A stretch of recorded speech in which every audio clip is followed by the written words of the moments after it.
Alright, I know you clicked this video because you're a little neurotic or at the very least curious to understand how to prepare for the future of the next few years. And well, you came to the right place, so congratulations, because you already possess one super crucial trait needed to survive the next few years, and that's curiosity. And so, let's give ourselves a pat on the back.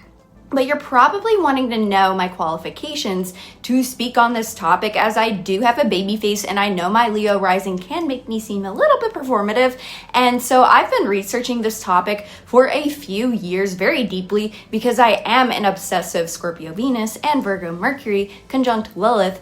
And while I know an astrology correlation does not imply causation with transits, I want y'all to know my primary approach in this video and with this information was to analyze the patterns over numerous time spans that have seen similar transits. But for the sake of the video, I've tried to narrow it down as much as I can without losing the detail that I want to discuss. And just so I'm not leaving you in the blind, these are the chapters I will be going over whoosh in this video so that you know what to expect. But before we can get into the how you can prepare section, we need to outline what the transits of the next few years have looked like historically and align the patterns to what we see today.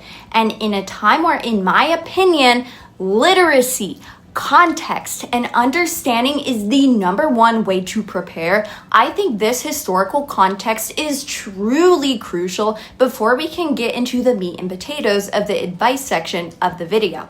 However, if you don't want to hear the history and you want to just get to the advice section for your rising sign, I do have timestamps down in the description that you can reference. Although, and I look at you like a loving but judgmental sister as I say this, I do urge you to watch the rest of the video if and when you have time, because the context can be equally as important as the tangible advice itself, because we need to train ourselves to not just bypass to what we deem as important, but to approach true understanding like an optimistic student, as not being that way, especially in a time of informational confusion, could be what pulls us into the ocean of confusion during this era. And so yeah, that's all I have to say, and so let's get into it. So if you're feeling like the world is getting faster, weirder, and more intense, you're not crazy, don't worry, because you are feeling the gears of history turning, which isn't always fun, but we're kind of already here, so we kind of got to live it out.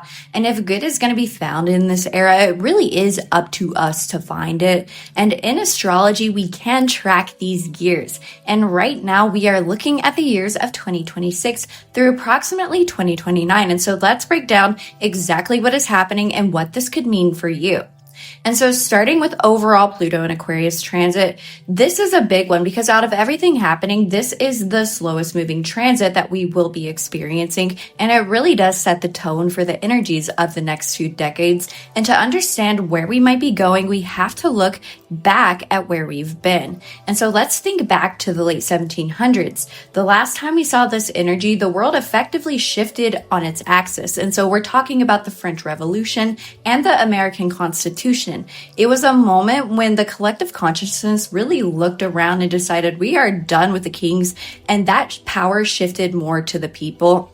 And then going further back to the 1500s, this was the height of the Copernican revolution, where we realized that the Earth actually was not the center of the universe, which is kind of, actually, no, it's very Aquarian, since this discovery really shattered the ego for a visionary truth, and it shattered the authority of a church. And it coincided with the Protestant Reformation, where people realized they might not need a middleman to talk to God. And then even further back in the late 1200s, we saw the formation of the Old Swiss Confederacy, and it was a move away from feudal lords and more towards collective alliances and communities. And so the question is, what could that mean for the next 10 to 20 years? And so here's the deal, because Pluto, it's the planet of transformation. It destroys things to give birth to new forms, and it relates to themes of power. And because Aquarius is a fixed air sign, its primary job in society is to stabilize and distribute information. It tends to move us away from the top-down hierarchy of Capricorn and more into a side-to-side distribution of the network. And so in 2026 and beyond, and even even now, because Pluto is already in Aquarius, we could see the structures of society change once again. But this time, the king isn't necessarily a guy in a crown, although it could be. Today, the king could represent a lot of things. It could represent the intangible systems that rule over our lives, like the central bank, maybe mainstream media, certain political ideologies, or massive corporate monopolies. And things could become less about hierarchy and more horizontal. Maybe we won't just have a few social media platforms or a few big boss companies controlling everything by the end of this transit, but the journey to get there, we'll have to just see how that looks. And then moving on to Uranus and Gemini, if Pluto is the background hum, then Uranus and Gemini is that lightning strike. This transit is usually defined by one thing. It's the need for speed and a revolution in how information is managed. And so let's look at the history, because if you look back at the 1940s during World War II, this was a war that went beyond just weapons. It was a war on tech and information. We invented the radar at this time. We also invented some of the first computers that were complex enough to break secret codes. The speed of information transmission became the deciding factor in that war. And then let's go back even further to the 1850s, because during the Civil War era, we saw the explosion of the telegraph for widespread use, because suddenly the news that took weeks to travel now suddenly took minutes, and the world effectively shrank and the pace of life accelerated quickly because of this. And then even further back to the 1770s, because Pluto was handling the power shift, but Uranus and Gemini was kind of handling the media shift. It was the era of what we call the pamphlet wars. And if you've ever heard of Thomas Paine's Common Sense, this is an example of that. And so within pamphlet wars, information was weaponized and distributed rapidly to radicalize local neighborhoods. And so think of propaganda, but kind of on steroids. And so what does this mean for now? You know, Uranus is the planet of shock and technological breakthroughs, and Gemini is the sign of local logistics and data and communication. And so when you put the planet of lightning strikes into the sign of communication, you often get a nervous system upgrade or a shakeup for the entire planet. It's also an upgrade on how communication is processed.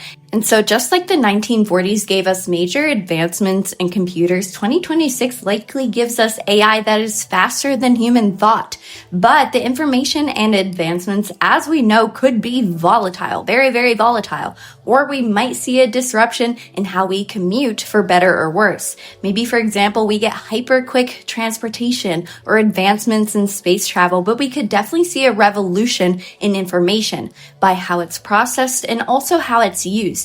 And so the lesson here is that speed, efficiency, and accuracy above all else will win during this era, because in the 1940s, whoever broke the code won the war.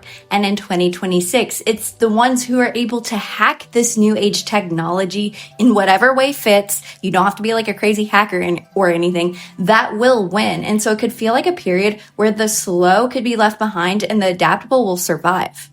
And now finally, let's talk about Neptune and Aries, because this is kind of a battle of ideals. And so starting with the 1860s, this marks the start of the American Civil War. And why did that war happen on a very general level? I am generalizing here. It's because people stopped agreeing on a shared reality. The fog of Neptune descended on the identity of Aries. And so people from the same country fought because they believed in very different truths. And then going even further back to the late 1600s, what did we have? The Salem witch trials in the US. And this is kind of like a shadow side of this transit, because there was mass hysteria where the individual ego kind of dissolved into a terrified collective belief, and accusations based on spectral evidence became real enough to kill people. And it was kind of like a fight that weaponized individual identities in whatever way that was, either the people accusing or the people being accused. And then back in the 1530s, we saw Henry VIII declare himself as the supreme head of the church. And this is kind of like the ultimate mechanic of Neptune and Aries, because the individual merges with the transcendent Neptunian themes. And it was a time of martyrdom and fighting for spiritual autonomy, regardless of the truth behind the divinity of one's truth. And so what does this mean for our future? If Neptune is the disillusion of dreams, Aries is the self and the warrior. When you combine them, the mechanic is the spiritualization of the fight. And this is the signature of holy war. And whether this is ideological or literal, the mechanics really suggest that any middle ground could start to disappear unless you're radically middle ground. That is going to be a faction too, the radically middle ground. And the we are all one illusion of Neptune and Pisces might burn away and be replaced by the I am what I believe fire of Aries. And honestly, we're kind of arguably starting to see this, although we did have Neptune already enter Aries earlier this year. And so this could be very nuanced. Don't just assume it's necessarily violence, although I don't know, I'll let you decide that. But it could also be very heated. But what we do know is that the individual heat is what will be driving kind of like the fight in this era. And while that idea makes my Libra sun squirm, it is the awareness that will help us prepare. And we have some say in whether that pressure bursts pipes or it turns into diamonds, because there is beauty in fighting for a cause, but it is important to know what you're fighting for. And as you'll learn, it's important to know exactly how to fight it. And so please note that these overarching Uranus, Neptune, Pluto transits are what I will be giving advice on based on your rising sign down in the description below. But that's not the only advice you'll be getting in this video, because before we go into those advice sections by rising sign, I do want to give a breakdown for the next few years that is a bit more detailed, more so including Jupiter and Saturn transits, but also planetary cycles, just so I can outline how I see the energy potentially playing out on a much more detailed level. And as I said, I will also give universal advice based on these specific periods, which you will not want to miss. And so now that we have that general overview out of the way, we will look at the first massive planetary cycle that will shape our future in large ways once we enter 2026. We have Saturn meeting with Neptune in the sign of Aries, and Saturn making a conjunction to Aries usually involves a structure that was once unbreakable suddenly collapsing. And this is kind of a reality check moment for humanity, because Saturn-Neptune conjunctions are historically associated with the breakdown of rigid structures, the erosion of boundaries, and potential shifts where reality is redefined. Look back to 1989, we had the fall of the Berlin Wall and the following collapse of the Soviet Union, marking the dissolving of a literal and ideological barrier. And then back to 1952 to 1953, the death of Stalin led to a restructuring of Soviet leadership, coinciding with the coronation of Queen Elizabeth II in England, which established a new long-term order in the British monarchy. But being in Aries, there is a distinct flavor that may come up. And so now I want you to look back at the year 1703, around the last time that Saturn and Neptune conjunction took place in the actual sign of Aries, because there's a Tsar named Peter the Great who looked at a frozen muddy swamp and everybody told him, you can't build here, it's a mess. And the illusion was that it could not be done, but he was kind of stubborn. So he drove wooden piles deep into the mud and built a massive stone city on top of it. He built what is now known as St. Petersburg.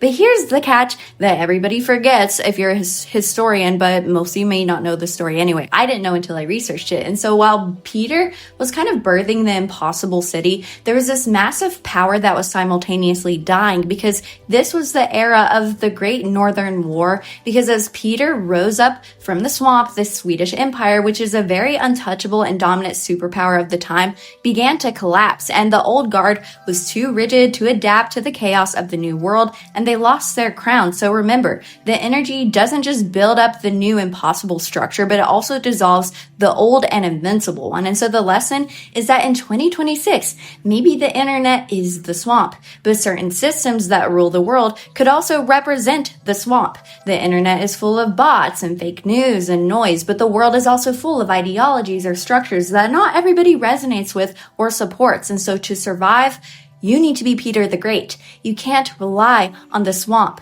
with platforms like Facebook or Google, for example. And maybe in extreme cases, people will realize monopolized companies or corrupted influencers also don't need to be relied on. You have to build your own solid ground, build your own website, build your own beliefs, own your own email list, build your own St. Petersburg, and however that looks, you don't have to be this crazy engineer, and do your own research.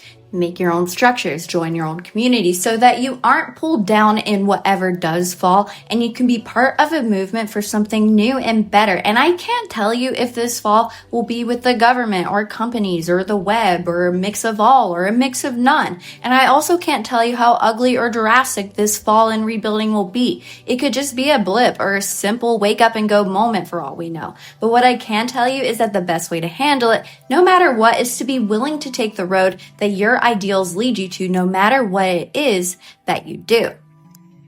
Okay, so we've kind of set the scene, but let's go into one potential climax moment of the era, which is Saturn in Aries making a trine to Jupiter in Leo, at least by sign. It doesn't have to be exact, as it could tell you a potential solution or outcome to the energies that have been building. And so let's look back to the summer of the year of 1054, because Jupiter was in Leo and Saturn was in Aries, which is exactly the energy we'll see return in 2026.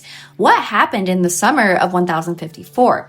The world was split by two massive explosions, one on Earth and one in the heavens.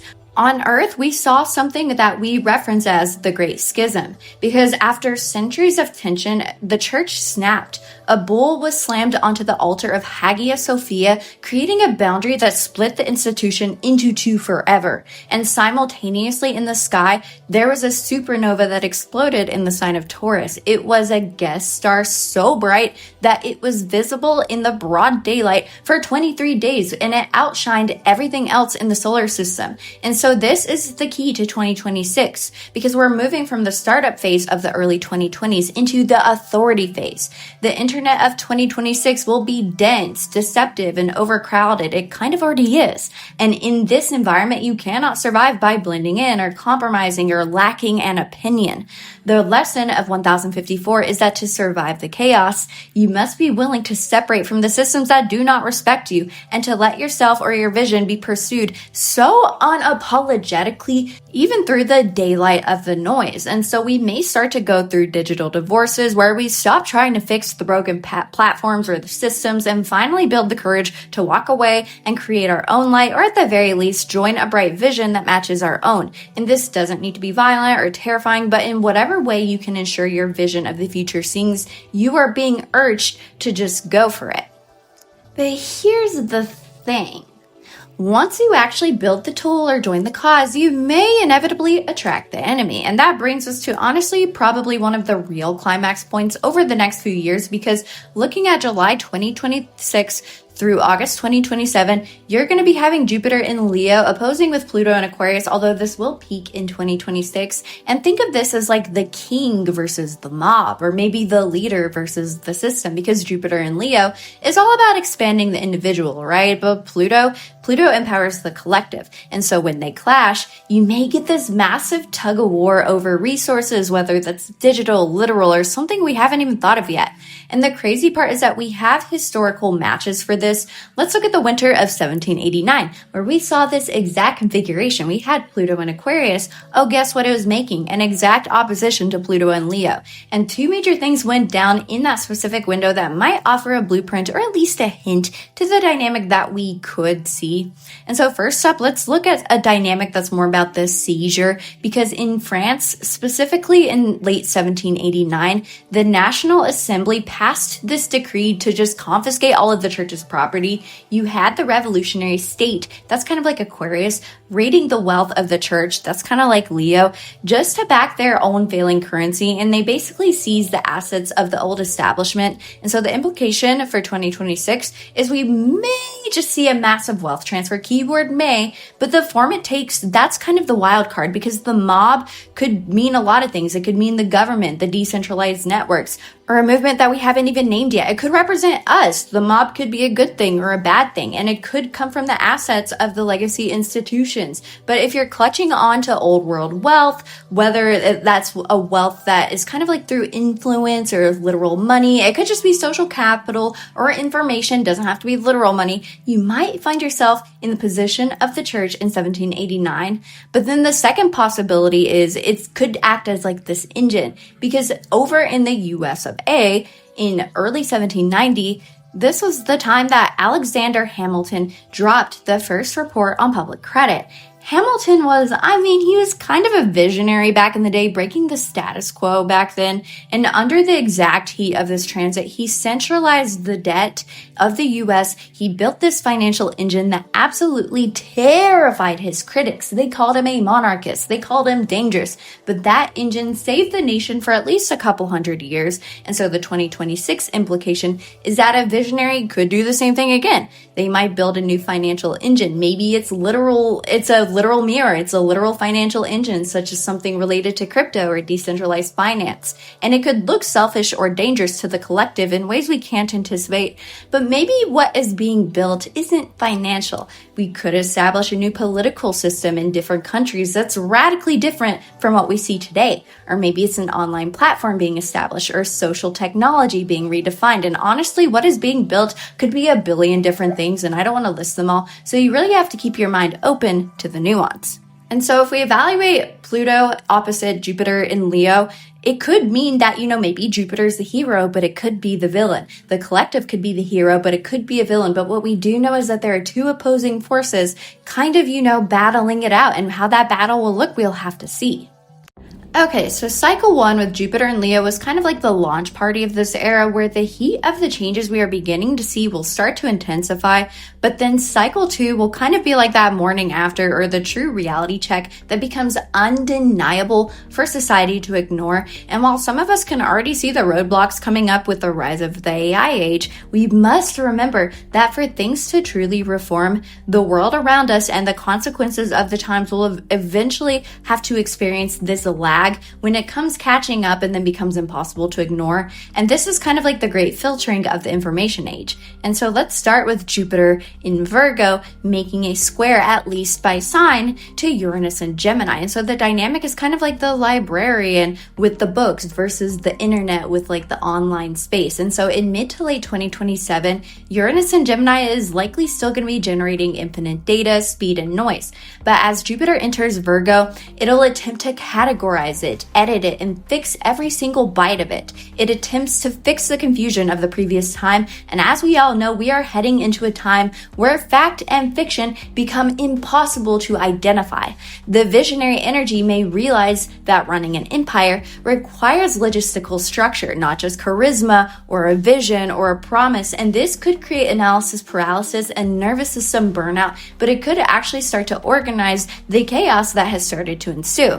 Let's go back to 1944, where we have seen this exact standoff before with Uranus and Gemini and Jupiter in Virgo, because the world was in chaos of World War II at this time. And so to fix it, world leaders gathered for the Dumbarton Oaks Conference to draft the blueprints for what we now know as the United Nations. It was about creating a practical, hyper-detailed regulatory framework to stabilize a global network of communication that had gone rogue and a little bit out of hand. And they had to build this bureaucratic system to contain the volatility and begin to regulate the new system that was forming. And so in 2027, we could see a digital version of this. And so the Wild West days of the visionary could begin to shift. Maybe entities and platforms could begin to impose a detailed, more methodical, intentional framework on society. Or maybe AI or crypto, as the chaos and the revolution sparked from the previous frameworks begin to become too much for basically anybody to handle.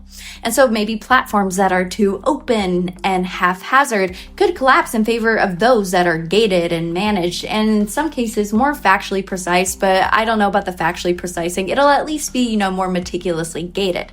And this is kind of like the energy of, let's say, for example, the energy of deepfakes. Maybe they could look nice, for example, to people who are pushing the platforms when it causes divisions. Like, they don't care if it causes divisions with others. But when a deepfake, for example, ruins the reputation of someone who actually has stakes in the platform, for example, that's when it could cross the line and become too much. This is just a niche example of the dynamic. Really take this one with a grain of salt. But this could also look like the dynamic, for example, of the hacker suddenly getting loads of assets and challenging security on such unprecedented levels where nobody is safe. But this could also mean a complete overhaul of systems that rule the physical world. It's not just digital. This could mean, sectors such as energy, healthcare, or banking, as the ones that currently run them can no longer sustain for whatever reason. And while I can't say exactly what outcomes we will see, I would expect a reining in of the chaos in some ways, even if we still see shifting tides in other ways. It doesn't mean that all the problems are going to be gone. Now, looking at how Jupiter will aspect the rest of the generational planets going on in the sky, we could really get a frustrating part of the cycle for some systems because Saturn and Neptune are still in Aries, trying to lead a spiritual crusade of starting anew, but Jupiter in Virgo acts as the compliance officer, kind of pulling on that warrior's cape. And so the idealistic wars may get bogged down in the technicalities that could force this crusade to slow down. And so in other words, maybe people, countries, or systems could realize that fighting without tact isn't the way to win this war. I put war in air quotes. And so that maybe the most effective method for the fight is calculated strategy. Think of protests, for example, instead of being spoken with volume, potentially being crafted with strategy. An example of this tactic would be the people, instead of protesting for, say, female rights or rights regarding nationality, in ways that are loud but without vision, maybe they find tact and ways to preserve their side and challenge the structures of the world in a more calculated way. But there's numerous ways this dynamic could play out, so keep an open mind. And locking down this tactic, this order, likely will not be without trial and error, and so it could take time to lock down. And so let's look at an example when we saw this configuration, 1861. This mirrors the shift during the US Civil War, because as Jupiter moved from Leo to Virgo while Uranus was in Gemini, and while Neptune was also entering Aries, the romanticized idea of the war died. And so the Union realized that they could not win with bravery or blindness or fighting alone. And so they switched to something that we like to call the Anaconda Plan. And while this plan visioned up at the tail end of Jupiter and Leo, it was a visionary plan. You see what I did there? It was enacted and perfected when Jupiter entered Virgo. And this is where the Union Army planned to constrict or cut off the Confederacy from importing and exporting of resources in hopes of eventually getting the Confederacy to secede, which, by the way, did eventually work, but not how originally intended, as it did take adjustments to successfully implement this plan. It's very Virgo-like, right? But to understand things from a more precise degree, let's take a look at the year 1055. We had Jupiter moving into Virgo. It formed an inconjunct with Saturn and Neptune in Aries, at least by sign, and we also saw Pluto in Aquarius. Yes, these were all happening at once in this exact year. And so at this time, the Song dynasty in China completed, I am so sorry if I mispronounce it, but it is the Liaodi Pagoda. If I say that wrong, I'm sorry. I'm going to put it on the screen so you can read it, but it's a name that translates to foreseeing the enemy. And so they realized that a vision was not achievable without surveillance and a sense of order. And so they built the tallest brick structure in history, at least at the time, to spot the chaotic threats of the North before they arrived. And so this is the key, because we move from that startup phase to the optimizing phase. The Jupiter, Pluto, and Jupiter, Saturn, and Neptune quincunx, that is a mouthful, but it brings the bill due. And so wealth and systems or influence generated in the mania of the fire trine could be forcibly reorganized, and this could be the construction of the metaphorical digital watchtower. And so if the visionary cannot show a clean spreadsheet or verify their sources or use their resources wisely or lock down a system with precision, the asset will be seized and devalued, and it's gonna go. And so in this era, the hype will die and only what can be proven will survive. And I can't promise that this locking down won't go overboard. But what I do know is that this order and strategy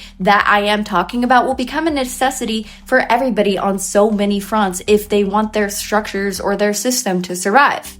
And then eventually in 2028, we're going to have Saturn leaving the sign of Aries and entering the sign of Taurus, and it will be trining Jupiter and Virgo, at least by sign.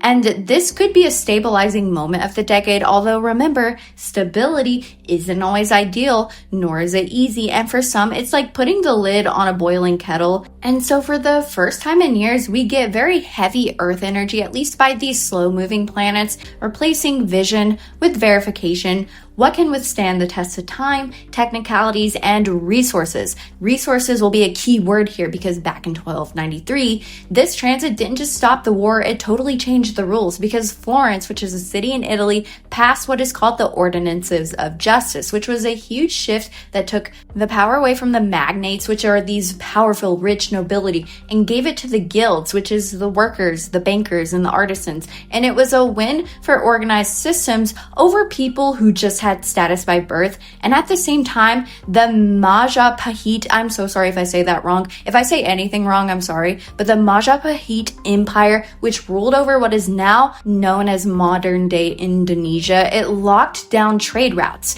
shifting the focus to logistics and economy instead of just about conquering the land. And so in 2028, when I say that things could become more concrete, I don't just mean something established by law. I also mean that things could become more concrete based on the literal soil and actual supply. Because just as 1293 saw power move from the chaotic nobles to the organized guilds, 2028 could see the visionary lose power to the administrator. People lose power to new systems, or maybe powerful heads lose their stockpile to forces that are much, much larger than themselves, whether it's the people or a force much bigger, like what resources actually have availability as the world begins to shift and to change and the environment begins to change. We don't know. And so in the digital world, we're moving from a noisy energy to one that is more useful. And so on one hand, certain scams might be cracked down on. The systems might stop glitching as often, which can be a relief. But on the other hand, we could see some really rigid digital rules come into play because stability feels great when it prevents a crash, but it feels oppressive when it stops your growth. And we might be trading a Wild West where you can go rampant for a gated digital community where every transaction is watched, kind of like the book 1984. It doesn't have to be super stifling. We will need to see how constricting this energy actually will be, but I expect it will be at least to some degree, and the value will likely shift to the people who can organize the data, not just the people making the content, no matter which side of the coin is doing the organizing. It could be, the underdog, but it could be the top dog. We'll have to see about that as well. But then in the literal world, this is kind of where it gets interesting because you got to remember, this is Saturn and Taurus. And so we have to talk about food and housing and land. And so the stabilizing side of this is that this energy could really present an opportunity for fixing broken supply chains at its best. This is at its best, and this is me being hopeful. It could mean that we finally see a real plan for food security, medicine, or housing standards, or energy. And the guilds or agencies could step in to make sure that things are actually built to last. But if this is going to happen, this is likely not without an effort being needed to achieve this. And it might not be a result straight away because at its worst, stability could come with rationing or limits, as there just isn't enough. Maybe there's not enough resources out in the land, for example, or it could come to an eventual boiling point, let's say with climate change. And so if the limit imposed ends up being a little bit too constricting, people will be a lot less likely to want to tolerate it going into the next phase. And then going on to cycle 3, the friction of the previous years will begin to disappear in some ways and replaced by a superconductive flow of ideas. But there is a catch because the mind could be more free, but the body and the physical world is potentially going to get billed. And so we will start with the first kind of configuration of this cycle, and that is that Jupiter will be entering Libra, and it'll immediately lock into a perfect closed circuit with Uranus and Pluto also in air signs. And so this is kind of like a golden age signature in some ways, with some nuance, of course, due to other transits going on. And so we are no longer just building the technology or just overthrowing the digital system. We are now kind of writing the laws and the etiquette for what has been built since the beginning of the Uranus-Pluto cycle. Now, please note that this could mark a time where we begin to govern technology and the laws within it a lot more fairly, or we begin to adapt this technology for more balanced and fair use within the physical reality. And so when we connect this to planetary cycles, to understand what this could mean, let's look at the previous conjunctions involving all three of the planets in this configuration so we can see how the dots kind of connect, because remember, this grand trine's nature will be marked by energy from the starting point of these conjunctions, and we'll give a hint into what the trine itself could bring. And so the last Uranus-Pluto conjunction took place between 1965 and 1966. Well, what happened?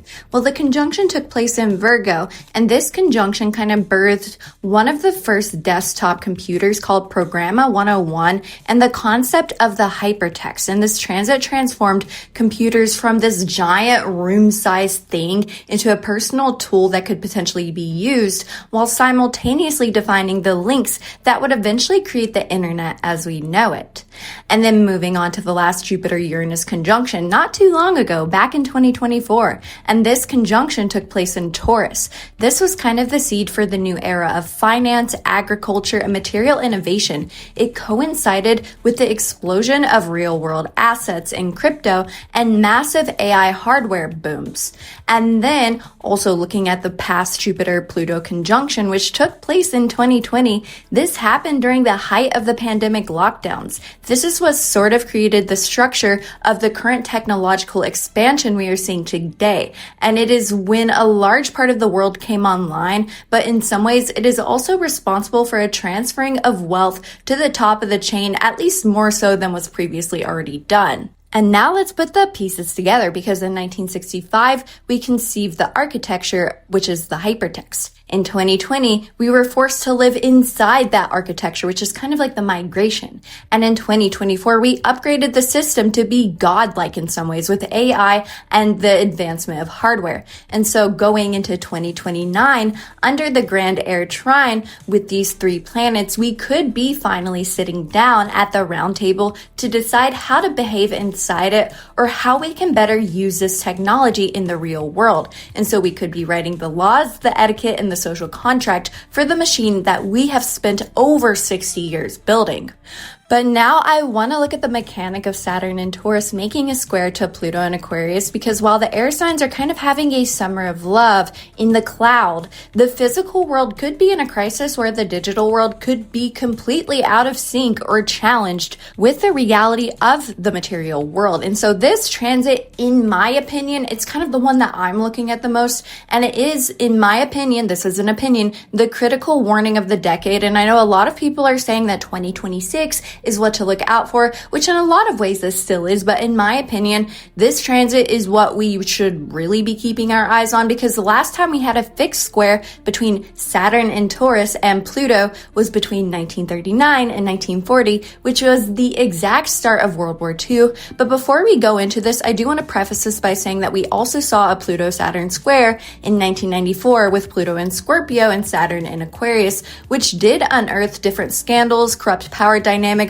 and some geopolitical upheaval, but the battle wasn't catastrophic for everybody. So just know that this is never really a guarantee, so don't panic, and remember, the knowledge of the patterns is the best way to prepare for what's to come. And so in 1939, it was Saturn in Taurus versus Pluto in Leo instead of Aquarius. In 2029, however, it'll be Saturn in Taurus versus Pluto in Aquarius. It's opposites, you see. And so we could be heading into a war of resources, but take the term resources loosely, because the air trine happening suggests unlimited digital freedom in some ways, or at the very least, potential for optimization of such technology to be more fair, balanced, and intelligent.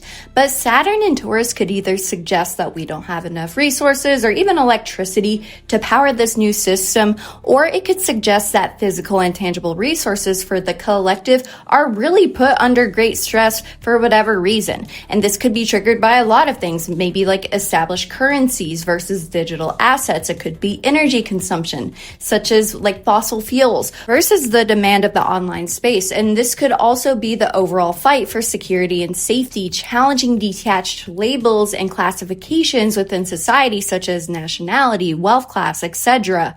But this could also be a fight for literal land, resources, or food against detached forces that threaten this for us, whether it's systems making these resources challenging or something bigger, such as the consequences of climate change. And whether this fight is found through blood, through information, or it's a quiet but eerie drain, I couldn't tell you. I don't want to claim that it's going to be like super catastrophic, but remember, I'm not here to really tell you the future. I can't really do that. I'm here to outline the patterns that I see. And just know what we do see will result in the collective vying for security, and the outcome of that is truly up to us. It's up to the collective to determine how this will go. At the same time, we will also be having Jupiter in Libra making an opposition to Neptune and Aries, at least by sign, and this is a potentially primary source for interpersonal drama within 2029. And so on one side, Jupiter in Libra wants a signed contract, public fairness, and a balanced agreement, or at least balanced dynamics. And on the other side, Neptune in Aries is the spiritual warrior. It wants individual autonomy and refuses to compromise its vision for the sake of the group or for the sake of peace. Or it wants balance and justice in some way amidst the heated and combative nature of the times. And so we do have two distinct historical rhymes that could tell us exactly how this plays out, or at least tell us the pattern we could see. So let's look at the last time Jupiter in Libra made an opposition to Neptune in Aries to see what themes exist. And so going back to 1862, one of the last times we had this opposition was during the height of the Civil War, because the Confederate South relied on something called cotton diplomacy.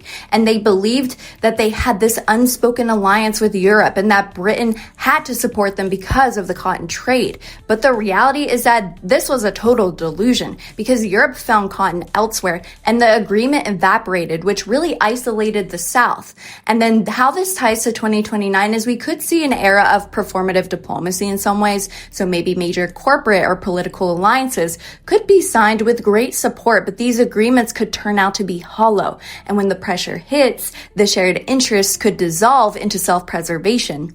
And so I would expect potentially major scandalous divorces between nations, maybe tech giants who realized their partnership was a fantasy, or even individuals who realized we were sold a lie in some way, whether it's with, equality for all, or maybe there were causes that we were told would be advocated for, and it's not actually being advocated for, and we have to face the repercussions of how we want to handle that. But also, this transit brings more than just, peace versus war in whatever sense, because it also could bring a more aesthetic revolution in some ways, because this alignment did take place in 1874, and this was the exact time of the Impressionist movement in art.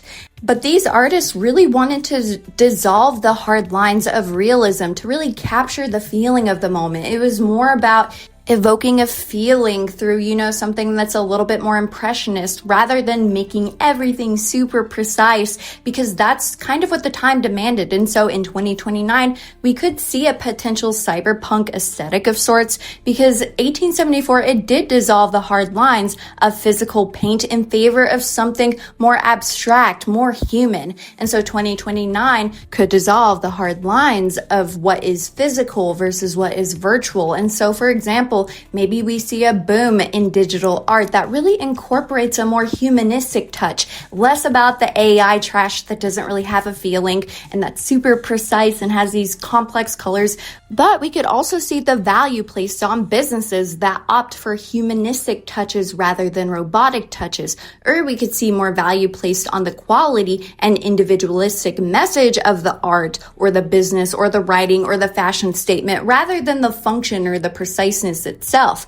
Or we could see a new use of art within technology that is more balanced. It utilizes the progressive nature of this technology that's being created, but in a way that evokes the true artist's vision and isn't, some slop that's just put on the internet. And so as you can see, this cycle is a mixed bag, and that is kind of like the end of the research I have found, at least for these first 3 cycles. I do have more research for future days, so if you want me to look further ahead in another video, please drop a comment down below below, as I realize this era may leave you in a bit of a cliffhanger wondering what now, because things seem a lot better in some ways, but a little bit uncertain in other ways.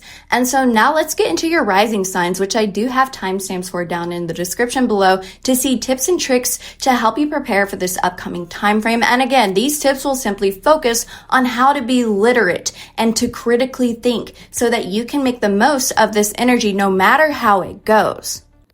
So, Aries Rising, let's talk about the logic here. With Pluto moving into your 11th house, the big theme is shifting from social hierarchy to decentralized alliances. And the reason we are talking about diversifying your connections at this time is simply about autonomy, because you see, traditionally, we often rely on what we call kings, whether it's big platforms, big algorithms, or centralized leaders to hold our communities together. But Pluto is asking you to look at where the power actually sits. If your entire network is on one app and that app changes its rules, you are going to be in a tough spot. And so the preparation isn't about panic necessarily. It's about making sure you own your connections, not a terms of service agreement.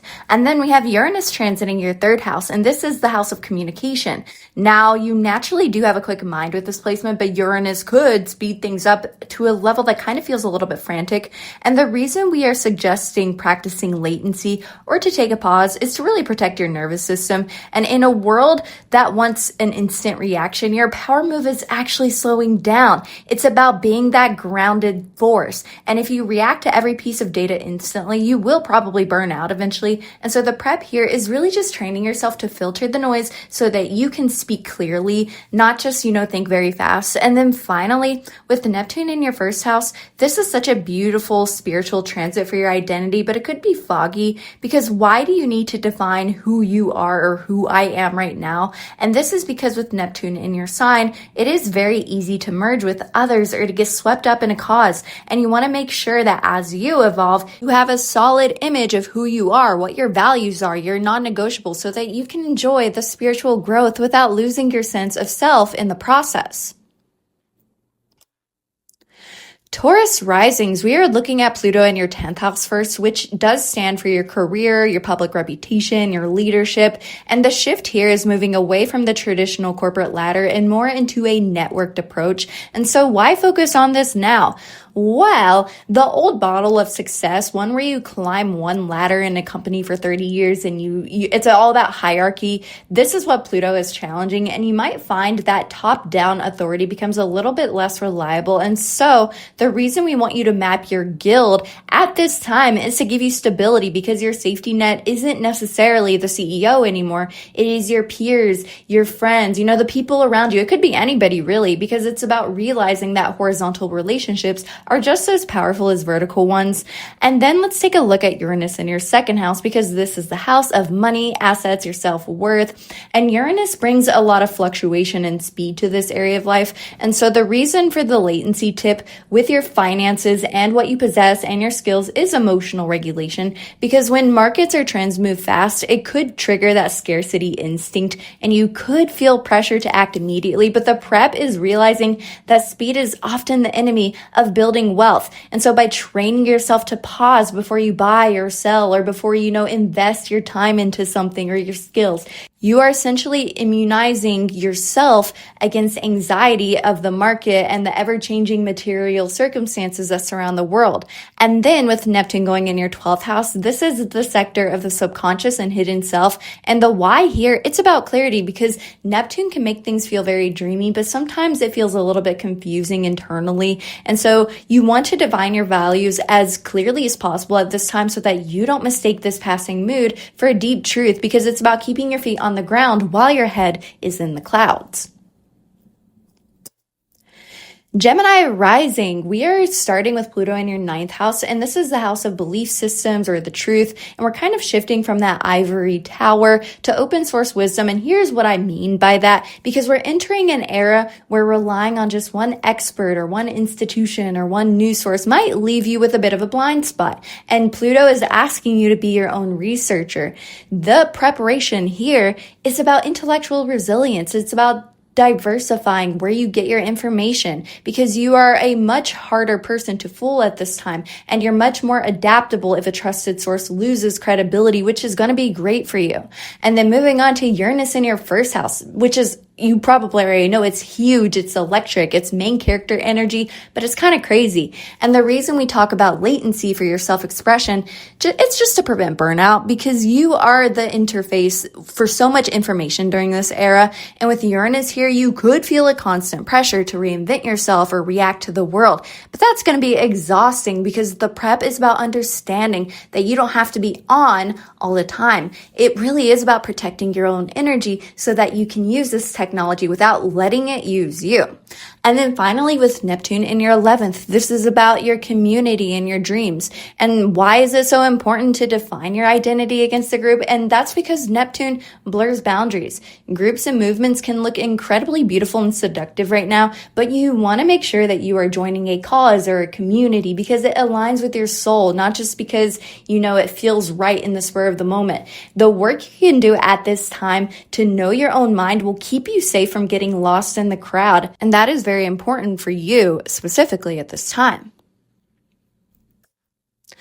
Cancer risings. First, you're going to have Pluto moving through your 8th house, and this is kind of the house of shared resources, debts, and the things we rely on others for. It's everything outside of ourselves. It's the opposite of the 2nd house. And the reason we are talking about diversifying your security at this time, it's about leverage.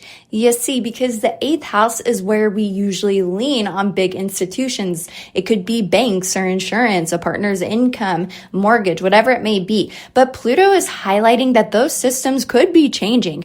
You don't want your entire safety net to depend entirely on a middleman or a single institution outside of yourself. And so the preparation here is simply about building like this sort of like crisis network of people that you trust so that your sense of safety is in the hands of yourself, but also in the community. And it really makes sure that when you give your energy away, you're not giving it all away so that it can't be taken away from you. And then we have Uranus in your 12th house, and this is the house of the subconscious, and it's the backstage of your mind. And so why focus on latency and pausing here? And that's because Uranus can make your intuition feel very fast, almost anxious, and you could feel a little bit wired and tired, maybe struggle to sleep. And so the reason we suggest pausing before you act on a fear is that your subconscious will be doing a lot of processing very quickly. Even as you scroll on the internet, you look at the news, you're processing more than you realize. And you just want to give yourself time to filter that noise so you aren't reacting to a hidden enemy that might just be your own stress. And then finally, we have Neptune in your 10th house. This is career, legacy, leadership. And the reason you need to define your I am professionally is really to protect your spirit, because Neptune here can blur the lines between who you are and what you do. And so you could feel called to a career or a public role that feels like a mission, which is so beautiful, but the risk is burnout or losing your identity to what you're trying to achieve. And defining your non-negotiables at this time ensures that you do the work without being consumed by it. Leo risings. With Pluto in your 7th house, which is the house of relationships and partnerships, the shift here is more from like being a power couple dynamic and seeking that out to more forming strategic alliances and how you form bonds. And so why the focus on diversifying your leverage? And so, well, traditionally, we often look for one person, whether a spouse or a business partner, to be our everything. And Pluto is suggesting that relying heavily on one person or one partner for your stability could be risky if that dynamic changes. It doesn't mean that your partner's going to leave you, but don't put all of your stakes into one person no matter what. You can have one partner, but you could also have other people you trust. And the preparation, it's not necessarily about distrusting people. It's about ensuring you have a network of alliances so that your stability doesn't just rest on one set of shoulders. And then with Uranus in your 11th house, this is your audience, your social network, your people. And the reason for practicing latency with the crowd is to really protect your reputation, because social networks will move incredibly fast right now, and the hive mind can shift so incredibly fast as well. So if you react to every viral moment or group pressure immediately, you could get swept up in the current. Maybe you get swept up in something that isn't even real. And the prep here is about being the observer. You want to own the network, like having your own email list or, checking multiple sources so you aren't at the mercy of the algorithm's mood swings. And then lastly, we have Neptune in your 9th house. This is about belief systems, your philosophy. And so why is it important to define your values before you find the truth? And that's because Neptune can make new philosophies or teachers look super perfect and faded and idealistic. And so you might feel a pull towards like a crusade or a new worldview. And that is great, but you want to make sure you are navigating that with a clear compass. So defining your own truth at this time keeps you grounded so that you don't get lost in somebody else's ideas. Virgo risings, we're going to start with Pluto in your 6th house, and this is the house of daily work, health, and routine, and we are moving from being more of a cog in the machine to being a system architect at this time, and here's why this matters, because the centralized systems of labor or healthcare are what Pluto could be dismantling, so if you rely entirely on one employer or one standard protocol for your well-being, you could be vulnerable to system glitches or ever-changing, structures in society, and the reason we want to map your service network is so you can have alternatives. It's about knowing how to take care of your own body and your own work regardless of what the system is doing. And then with Uranus in your 10th house, this is your career, your public legacy, your public image, your leadership. And Uranus brings a lot of high voltage change to this area of life. And so the reason for latency in your professional life is simply stability. That's it, because you could feel a sudden urge to pivot, to quit, or to rebrand, or maybe your job or your work forces you to. And then while adaptability is good, impulsivity could be dangerous when it comes to your reputation. And so the prep here is about learning the technology that drives your industry so that you can lead the change rather than reacting to it in a panic. And then finally with Neptune in your 8th house, this is deep sharing, investments, and intimacy. And the why here, it's all about boundaries because Neptune dissolves walls, which can feel amazing in intimacy, but it could be tricky in finance or contracts, or if you give intimacy to the wrong person. You could feel tempted by an investment or a partnership or a sense of intimate, bonding that feels destined, but really lacks the clarity or the true vision. And so defining your boundaries at this time is just about having a flashlight in the fog because it ensures that when you do merge your life with someone else's, you don't lose your own independence in the process. Libra Rising, starting with Pluto in your 5th house, this is the house of creativity, romance, and where you find your joy. And the shift here is about moving from being a solo star to tapping into a creative collective. And the reason we suggest diversifying your outlets at this time is all about ownership. Because usually we rely on these massive platforms or the kings of social media or dating apps to really validate our art or our passion or our love lives. But Pluto is showing us that those platforms can change their rules or their algorithms overnight. And so the preparation isn't about panicking necessarily. It's really just about making sure that your creativity isn't held hostage by a terms of service agreement or that you don't lose your vision because some platform decides to go kerplunk overnight. And so you want to own the connection to your audience and to the people who bring you joy and also to your own joy itself. And then we have Uranus in your 9th house, and this is the house of big beliefs, philosophy, and your worldview. And this is why latency is so important because Uranus will speed up the information. So you could see a headline or a new philosophy that really feels urgent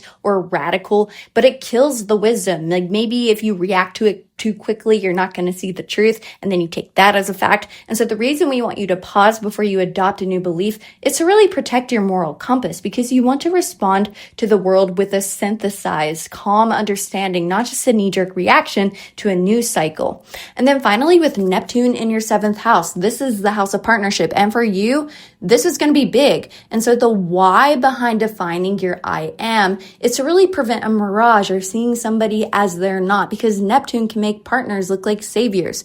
You could meet people who feel fated or perfect, and that could be beautiful, but the danger is losing yourself in the reflection. So defining your own boundaries at this time, right now, ensures that you can experience that connection without dissolving into codependency. And it's about keeping the mirror clean because you are a mirror as a Libra rising so that you can see things as they really are. Scorpio risings, we're going to start with Pluto in your 4th house, and this is your home, your family, your roots. And so the shift here is from like the nuclear, textbook family to more of like a chosen village. And so why focus on diversifying your concept of home at this time, you may ask? And that's because the traditional systems that guarantee housing and family stability, such as mortgages or the housing market, are undergoing a transformation. And so relying entirely on one system for your shelter or your innermost sense of security could feel unstable. And the reason we want you to map out your base at this time is to give you a safety net that is built on people. And that could be, friends or your actual family, because it's about knowing that you have a community to lean on no matter what the market does.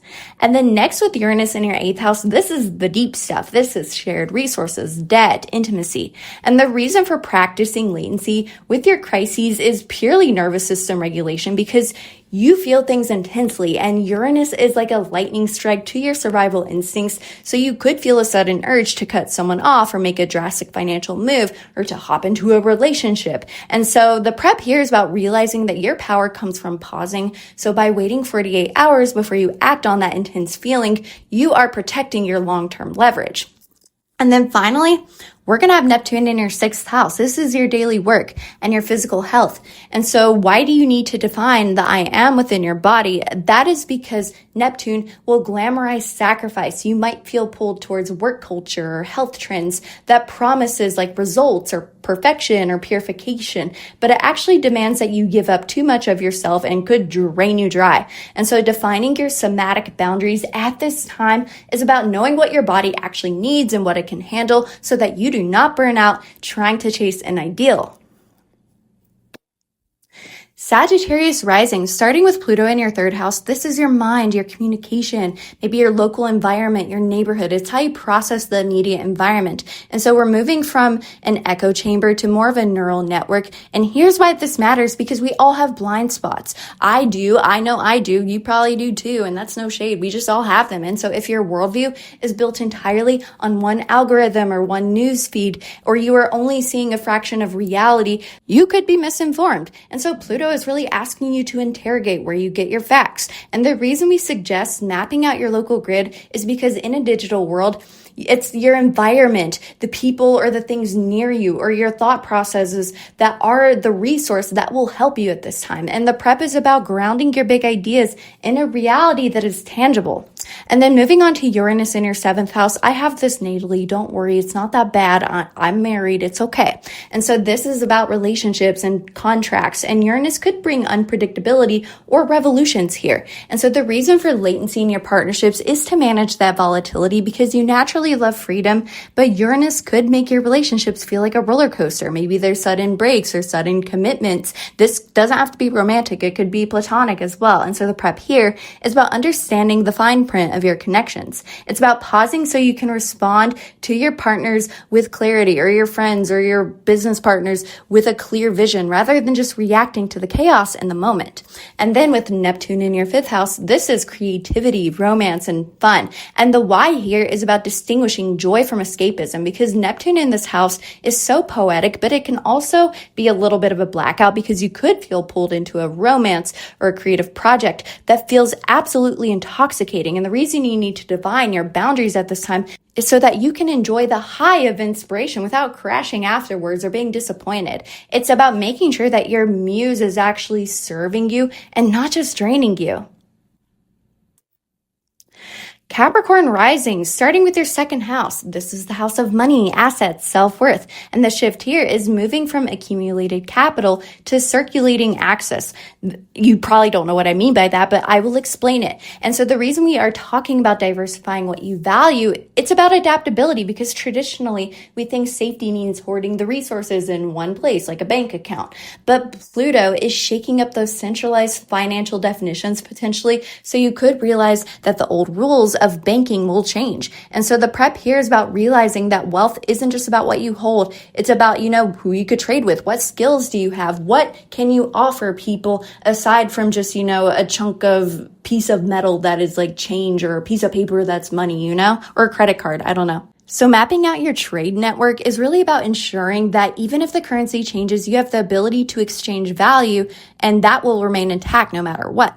And then with Uranus in your 6th house, this is your work routine and your physical health. And so why is latency so critical for your health right now? And this is because Uranus brings speed, and in the body, speed can look like inflammation or anxiety, which ain't no good. And so you could feel a pressure to work faster than your nervous system can handle, or you could spiral into this, hypochondriac energy whenever you feel a symptom. And so the reason we want to suggest pausing is to really protect your body, because you need to be the architect of your workflow, not the victim of it. And then with Neptune in your 4th house, this is your home, your family, and the past. And so the why behind defining your sanctuary is to avoid the money pit. Let me explain what I mean by that, because Neptune can make the idea of home or legacy look like a fairy tale that's a little bit unachievable. Maybe you feel pulled to buy your dream property, or to retreat into a family narrative that feels safe, or to just retreat by yourself and to heal all your childhood wounds and say everything's okay.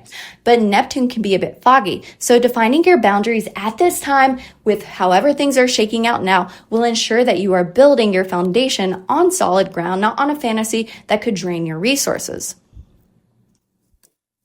Aquarius Rising, big one for you, because you got Pluto in your 1st house, which is your identity, your body, your self-image. And the shift here is from being the outlier to being the prototype, the role model. And so why diversify your identity at this time? This is because Pluto is essentially remodeling you.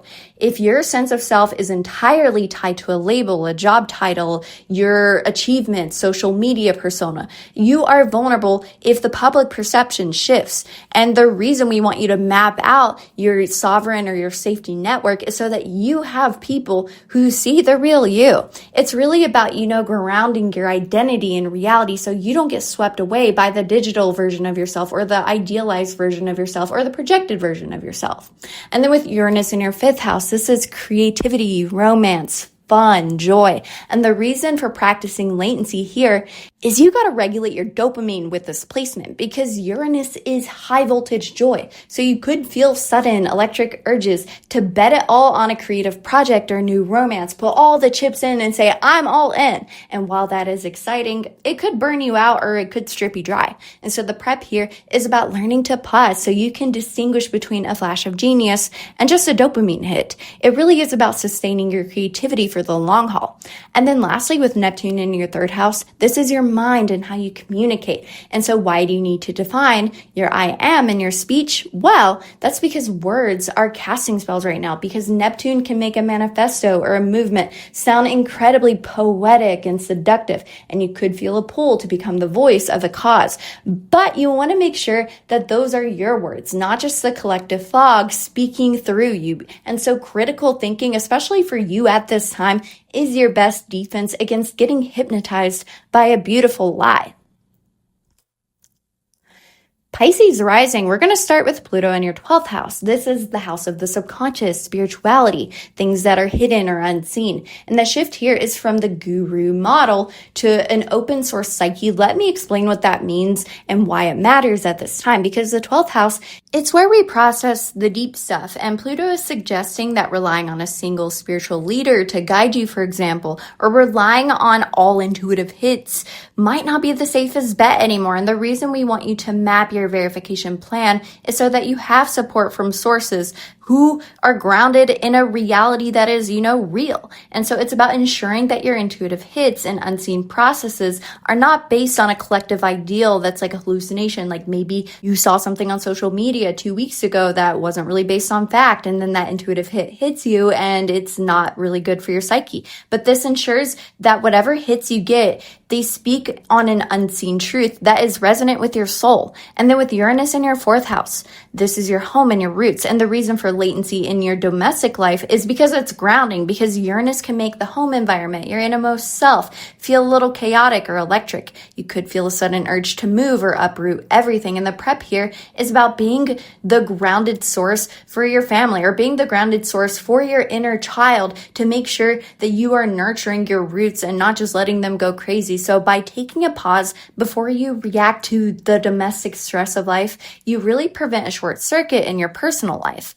And then finally, with Neptune in your second house, this is about money and values. And the why here is about clarity in your ledger, because Neptune is your ruling planet, at least modernly. And in the house of money and resources and self-worth, it can make things a little bit slippery. You could be tempted by manifestation techniques that really ignore the math. And the reason you need to define your financial non-negotiables and you know your skills, you need to define what you want to be skilled at this time, is to protect your worth. It's about balancing your spiritual trust with practical reality so you don't dissolve your resources into a dream.